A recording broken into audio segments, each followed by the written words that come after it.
Hukum jenis ini tuh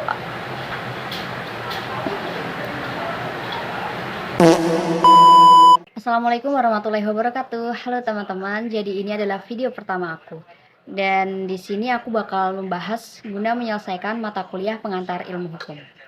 Sebelum itu, perkenalkan, nama aku Putri Mahira Prasasti dengan NIM 230204648. Oke, langsung aja kita masuk ke dalam pembahasannya. Jadi, hukum itu apa sih? Nah, sebelum itu kita ambil dari beberapa pendapat para ahli. Yang pertama, menurut Aristoteles. Menurut dia, hukum adalah sesuatu yang berbeda daripada sekadar mengatur dan mengekspresikan bentuk dari konstitusi dan hukum. Berfungsi untuk mengatur tingkah laku hakim dan putusannya di pengadilan, dan untuk menjatuhkan hukuman terhadap pelanggar. Selanjutnya, menurut Hans Kelsen, hukum adalah suatu perintah terhadap tingkah laku manusia. Hukum adalah kaidah primer yang menetapkan sanksi-sanksinya.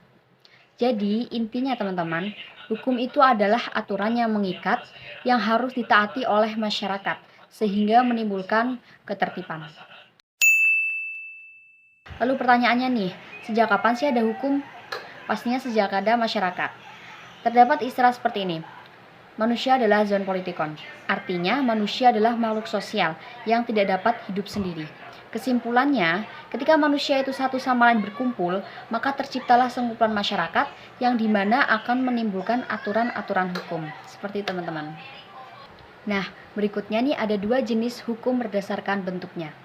Yang pertama hukum tertulis dan hukum tidak tertulis. Hukum tertulis adalah hukum yang telah dicantumkan dalam berbagai peraturan perundang-undangan secara tertulis. Contohnya, UUD 1945, Keputusan Presiden, KUHP, dan lain-lain. Sedangkan hukum tidak tertulis adalah hukum yang berlaku serta diyakini oleh masyarakat dan dipatuhi. Bentuknya itu lahir dan tumbuh di kalangan masyarakat tersebut. Contohnya, hukum adat, hukum agama, dan lain-lain. Nah, sebelumnya kan sudah dijelaskan penggolongan hukum berdasarkan bentuknya. Sekarang, penggolongan hukum berdasarkan sumbernya. Maksudnya adalah segala sesuatu yang dapat menimbulkan dan melahirkan hukum. Yang pertama adalah hukum kebiasaan. Jenis hukum ini tuh berlaku di dalam peraturan-peraturan atau kebiasaan adat. Berikutnya ada hukum traktat. Jenis hukum yang ditetapkan oleh negara melalui suatu perjanjian antar negara atau traktat.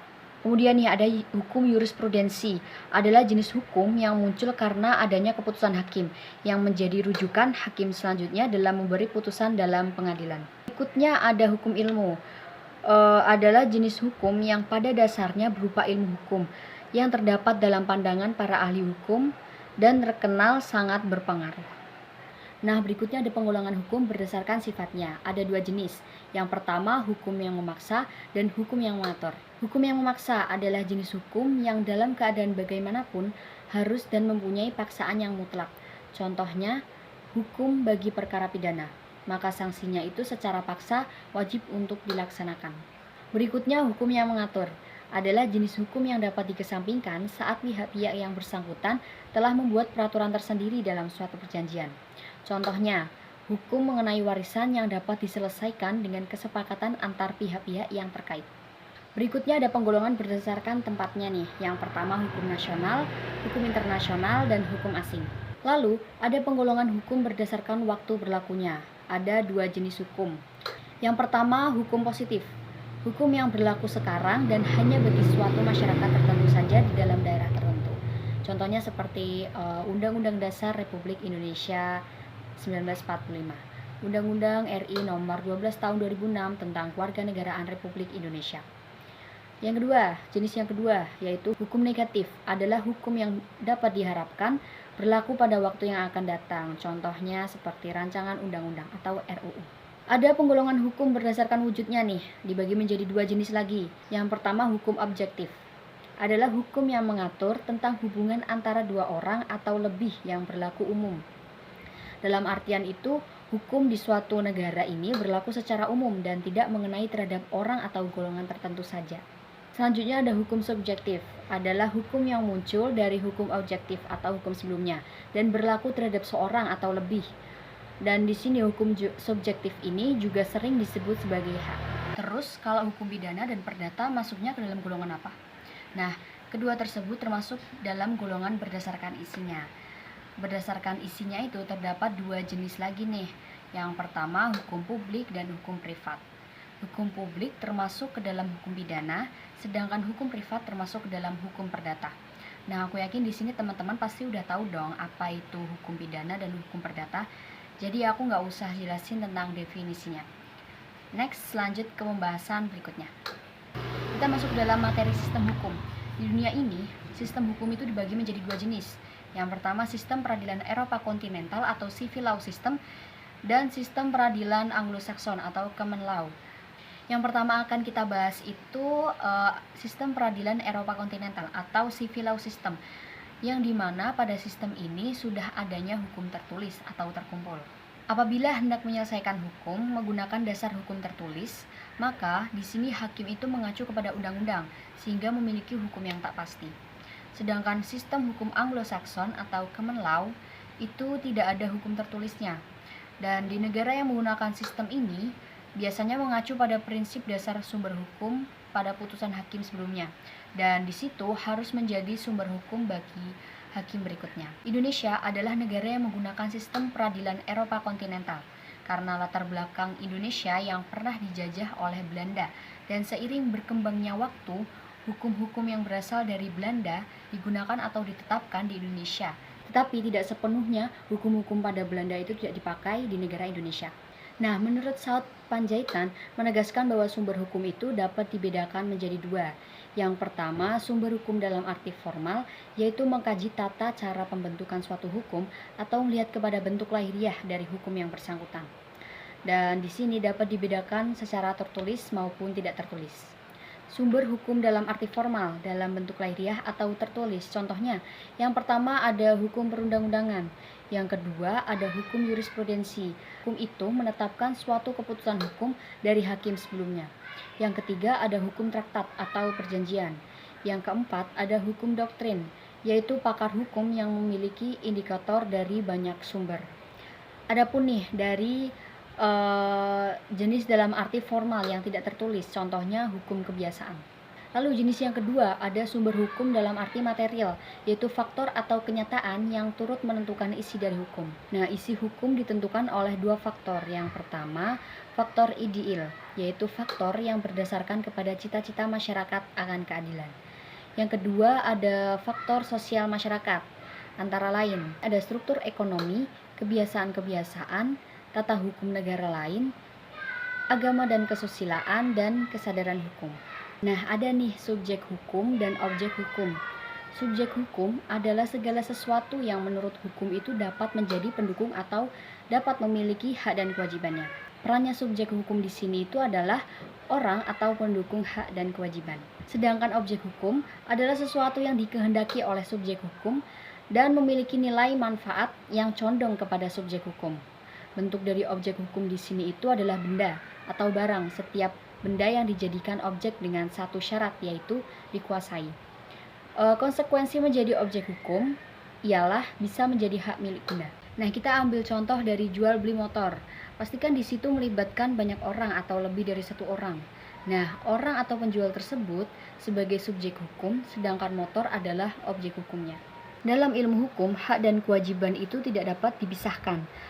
Dan di sini menurut Sujono Dirjosisworo pernah mengatakan bahwa peristiwa hukum adalah semua peristiwa atau kejadian yang dapat menimbulkan akibat hukum antara pihak yang mempunyai hubungan hukum tersebut.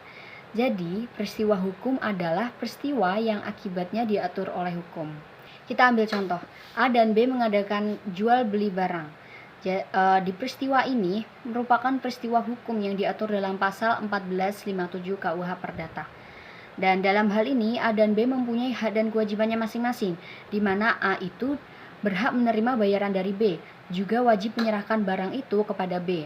Begitu juga dengan B, di samping berhak menerima barang, juga harus wajib membayarnya. Apabila pihak yang tidak melakukan kewajibannya, maka dapat digugat oleh pihak yang dirugikan.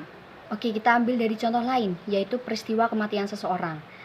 Dengan adanya kematian seseorang di sini pasti akan menimbulkan berbagai akibat yang diatur oleh hukum, teman-teman, seperti penetapan pewaris dan ahli waris. Jadi teman-teman, di sini memang peristiwa hukum itu adalah peristiwa yang akibatnya diatur oleh hukum. Apapun keadaannya, apapun kejadian itu pasti akibatnya diatur oleh hukum, ada aturan hukumnya tersendiri.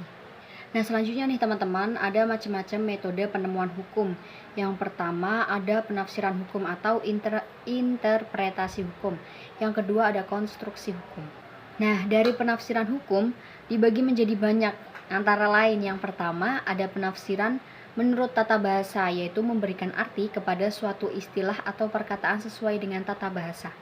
Yang kedua ada penafsiran secara sistematis, yaitu apabila suatu istilah atau perkataan itu dicantumkan 2 kali dalam satu pasal atau undang-undang, maka pengertiannya harus sama pula. Yang ketiga ada penafsiran pertentangan, yaitu menemukan kebalikan dari pengertian suatu istilah yang sedang dihadapi. Yang keempat ada penafsiran memperluas atau penafsiran ekstensif, yaitu memperluas pengertian dari suatu istilah berbeda dengan pengertian yang digunakan sehari-hari. Yang kelima ada penafsiran mempersempit atau restriktif penafsiran, yaitu penafsiran yang mempersempit pengertian dari suatu istilah. Yang keenam ada penafsiran historis, yaitu mempelajari sejarah yang berkaitan atau mempelajari pembuatan undang-undang yang bersangkutan, dan di situ ditemukan pengertian dari sesuatu istilah yang sedang dihadapi. Berikutnya ada penafsiran secara teleologis, yaitu mencari tujuan atau maksud dari suatu peraturan undang-undang. Berikutnya ada penafsiran logis, yaitu mencari pengertian dari suatu istilah atau ketentuan berdasarkan hal-hal yang masuk akal. Berikutnya yang kesembilan ada penafsiran analogi, yaitu memperluas cakupan atau pengertian dari ketentuan undang-undang. Dan di sini juga ada penafsiran komparatif, yaitu penafsiran dengan cara membandingkan dengan penjelasan berdasarkan perbandingan hukum agar dapat ditemukan kejelasan suatu ketentuan undang-undang. Berikutnya ada penafsiran secara futuristis, yaitu penafsiran dengan penjelasan undang-undang dengan berpedoman pada undang-undang yang belum mempunyai ketentuan hukum, yaitu RUU atau rancangan undang-undang. Oke, sampai di sini penjelasan dari aku. Mohon maaf ya apabila ada kesalahan dari lisan maupun perbuatan aku. Wassalamualaikum warahmatullahi wabarakatuh.